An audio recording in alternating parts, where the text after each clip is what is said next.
Good morning student, नमस्कार, सत श्री अकाल, आदाब। मैं अभिनव राय आप सबका स्वागत करता हूं चंद्रा आईएएस कोचिंग में। ओके, यहाँ पे हम आपको सीडीपी पढ़ाएंगे और सीडीपी के जितने भी टॉपिक हैं, जितने भी चीज़ें हैं, सब आपको ऐसे पढ़ाया जाएगा जैसे आप रट ले। चीज़ों को इतना याद करवा दिया जाएगा, इतना कंप्लीट करवा दिया जाएगा कि आपका सिलेक्शन निश्चित ही होगा। ठीक है, क्यों? क्योंकि ये लोगो है, हमारा टैग है, जहां सिलेक्शन एक जिद है, यानी सिलेक्शन करवा के माना जाएगा। इतनी बार रिवीजन होगा, इतनी बार पढ़ाया जाएगा, इतना बढ़िया पढ़ाया जाएगा आपको कि आपको हर एक चीज़ याद होगा। धनाधन आंसर मारेंगे आप, चाहे कोई भी क्वेश्चन किसी भी तरीके से घुमा दिया जाए, आपको हर एक चीज़ याद हो जाएगा। ऐसे पढ़ाया जाएगा, बिल्कुल स्टार्टिंग से पढ़ाया जाएगा, हर एक कॉन्सेप्ट को समझाते हुए पढ़ाया जाएगा, चाहे वो कोई भी सब्जेक्ट हो। ओके, तो चलिए हम लोग स्टार्ट करते हैं सीडीपी। स्टार्टिंग से, बिल्कुल स्टार्ट से पढ़ते हैं हम लोग। कहाँ से? साइकोलॉजी से। ठीक है, क्या है? साइकोलॉजी। ओके, तो ये दो शब्द से मिलके बना है, दो शब्दों से मिलके बना है। किससे? साइकी और लोगास। ठीक है, साइकी और लोगास। साइकी का मतलब होता है आत्मा यानी मन। ठीक, लोगास का मतलब होता है स्टडी यानी अध्ययन। ठीक है, किसका अध्ययन करना है बच्चों? आत्मा या मन का अध्ययन ही क्या कहलाता है? साइकोलॉजी यानी मनोविज्ञान। क्या कहलाता है? आत्मा और मन का अध्ययन ही क्या कहलाता है? मनोविज्ञान। भूलना नहीं है, किसका? आत्मा और मन का अध्ययन ही क्या कहलाता है? मनोविज्ञान।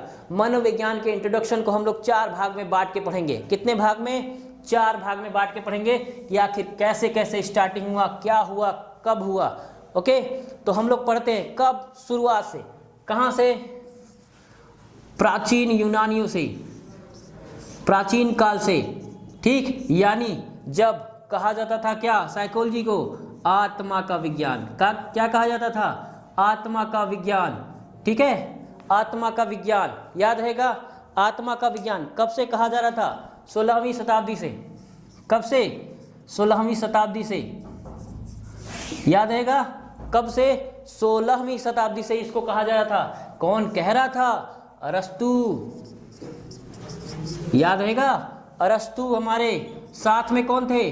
प्लेटो, सुकरात जैसे यूनानियों ने इसको क्या कहा? आत्मा का विज्ञान। याद रहेगा बच्चों, क्या कहा? आत्मा का विज्ञान। कौन कहा? अरस्तु, प्लेटो, सुकरात जैसे हमारे धुरंधर यूनानियों ने इसको क्या कहा? आत्मा का विज्ञान। ओके, कब तक? 16वीं शताब्दी तक इसको आत्मा का विज्ञान कह के हम लोग पुकारते रहे। फिर आए हमारे दूसरे, कौन आए? जिसने कहा ये आत्मा का विज्ञान नहीं, मन का विज्ञान है। क्या कहा? मन का विज्ञान है। कौन कहा? कौन कहा? पैम्पोलॉजी। कौन कहा? पैम्पोलॉजी ने। पैम्पोलॉजी ने, कहीं कहीं पैम्पोलॉजी लिख के आता है, परेशान ना हो, दोनों एक ही चीज है। पंपनोलॉजी या पैम्पोलॉजी कब कहें? 17वीं से 18वीं शताब्दी में। कब कहें? 17वीं से 18वीं शताब्दी में पैम्पोलॉजी ने कहा क्या? कि ये आत्मा का विज्ञान नहीं है, क्या है? मन का विज्ञान है ना। क्या कहा? मन का विज्ञान है ना। इन्होंने पूछा भैया मन का विज्ञान कहे हो, आत्मा में क्या दिक्कत है? आत्मा ने कहा, वो कहे पैम्पोलॉजी ने, आत्मा तो अमूर्त ज्ञान है भाई, आत्मा को किसी ने देखा है क्या? है ना। तो इन्होंने क्या कह दिया? भाई आत्मा का विज्ञान नहीं है, किसका विज्ञान है? मन का विज्ञान है ना। भाई अरस्तु हमारे जिंदा होते तो पूछ लिए होते, तुमने कौन सा नया बात कह दिया भाई, मन कोई मूर्त चीज है क्या? लेकिन बेचारे मर गए थे शताब्दी पूर्व, बात बाद में बोला गया। ठीक, वरना पूछ तो लिए होते, छोटे मोटे जानकार थोड़ी थे, 5 शब्द उठे के गाते थे, खुरपेची तो होता ही, पूछ ही लिए होते, बेचारे रहे नहीं। ठीक, इसलिए इन्होंने बोल दिया क्या? मन का विज्ञान। और इतना फेमस हो गया मन के विज्ञान को कि ये नाम ही दे दिया गया मनोविज्ञान। मानने वाले कौन थे? रूसो। ठीक है, रूसो, कांट, लॉक, ये सब मानते थे क्या? कि साइकोलॉजी जो है वो मन का विज्ञान है। इतने फेमस लोग थे, इसको इतना फैला दिया कि मनोविज्ञान हो गया। लेकिन याद रखिए, अभी भी हम इसको अलग सब्जेक्ट के तौर पर नहीं पढ़ रहे हैं। किस में पढ़ रहे हैं? दर्शन के अंतर्गत। किस में पढ़ रहे हैं? दर्शन के अंतर्गत क्वेश्चन आया हुआ यूपी टेट में एक बार क्वेश्चन कि साइकोलॉजी को, मनोविज्ञान को प्राचीन में शुरुआत में किस सब्जेक्ट के अंतर्गत पढ़ते थे? याद रखिए दर्शन के अंतर्गत, याद रहेगा किसके अंतर्गत? दर्शन के अंतर्गत, भूलना नहीं बच्चों बिल्कुल, किसके अंतर्गत? दर्शन के अंतर्गत, ठीक है। रूसो ने एक बात कही है, क्या?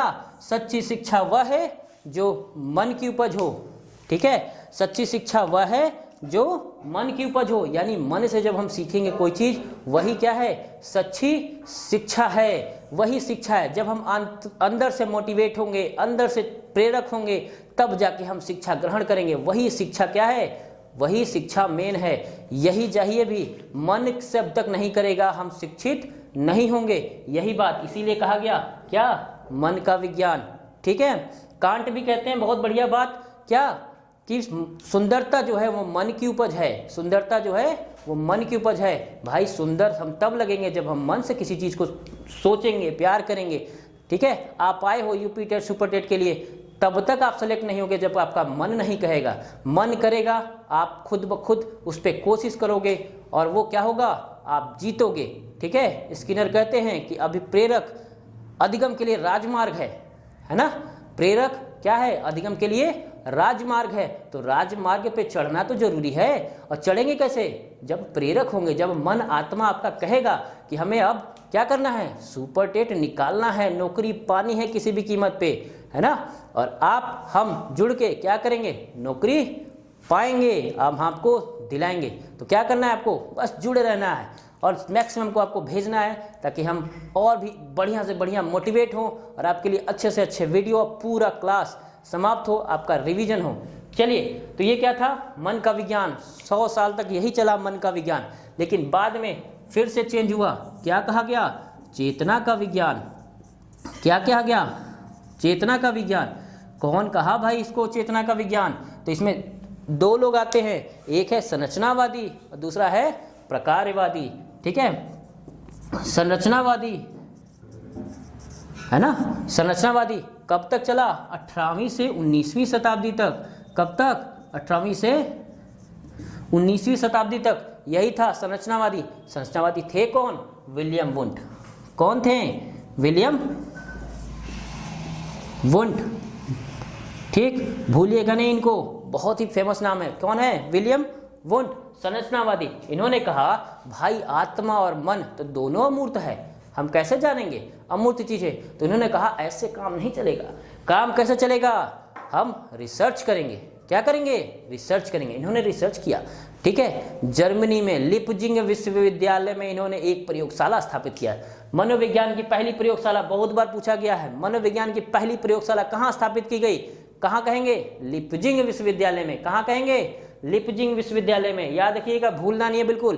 कहाँ है? लिपजिंग विश्वविद्यालय में। इतना बता दिया जाएगा, चीजें याद हो जाएंगी आपको। कहाँ गया? लिपजिंग विश्वविद्यालय में। आधुनिक नाम क्या है इसका? कार्ल मार्क्स विश्वविद्यालय। क्या नाम है? कार्ल मार्क्स विश्वविद्यालय आधुनिक नाम है। शुरुआत में क्या था इसका नाम? लिपजिंग विश्वविद्यालय, ठीक है, याद रहेगा। यहाँ पे इन्होंने रिसर्च किया। किस पे किया?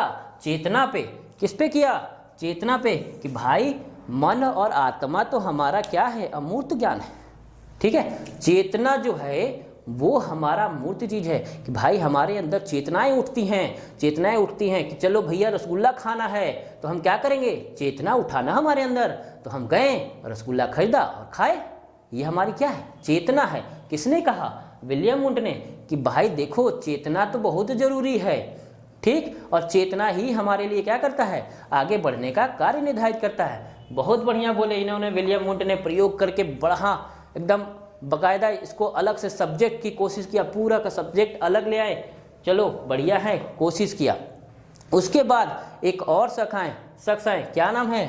William James. क्या नाम है? William James. भूलना नहीं इसको, ये तो बहुत बड़ा नाम है विलियम जेम्स, ठीक। और ये कहलाए क्या? प्रकार्यवाद। क्या कहलाए? प्रकार्यवाद। प्रकार्यवाद के जनक कहे जाते हैं ये विलियम जेम्स। इन्होंने कहा भाई विलियम वुंट साहब, आप बताओ संरचनावादी की संरचना पे दे रहे हो, संरचना कहीं कोई जान लेता है क्या? अब आपने कहा कि चलो भैया रसगुल्ला खाने चलते हैं, तो वो तो कार्य हो गया ना, चेतना का संरचना कहाँ है? ये ठीक है, क्या कहा विलियम जेम्स ने कि भाई आपको आपकी इच्छाएं जागृत हुई तो वो क्या था, वो तो था संरचना नहीं, वो तो था कार्य। भाई आप चेतना पे ना जाओ, चेतना के कार्यों को देखो कि कौन सा कार्य वो कर रहा है, कार्य कर रहा है। मतलब चेतना की संरचना पर ना ध्यान दो भाव, किस पे ध्यान दो, कार्य पे, कि चेतना कौन सा कार्य कर रहा है। जैसे जैसे वो कार्य करेगा वैसे वैसे आगे बढ़ेगा। ठीक, तो चेतना क्या है, संरचना नहीं, कार्यों पे ध्यान दो। इसीलिए इनको कहा जाता है प्रकार्यवाद। क्या कहा जाता है, प्रकार्यवाद। यानी ये क्या है, प्रकार्यवाद के जनक कहे जाते हैं। और याद रखिए इन्होंने एक बुक लिखी थी, क्या नाम है इनका, the principle of psychology, the principle of psychology. याद रहेगा क्या है, द प्रिंसिपल ऑफ साइकोलॉजी, भूलना नहीं।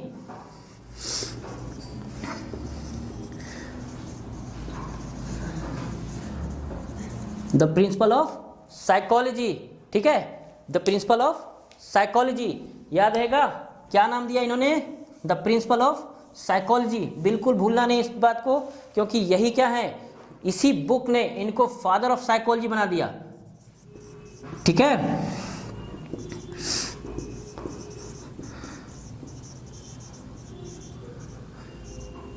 प्रिंसिपल ऑफ साइकोलॉजी, ये बुक जिसमें इन्होंने सबसे पहले बताया कि चेतनाएं कैसे कैसे कार्य करती हैं, किस तरीके से क्या कार्य करती हैं, ये सब यही बुक ने इतना बढ़िया से लिखा कि इस बुक की वजह से मनोविज्ञान बन गया।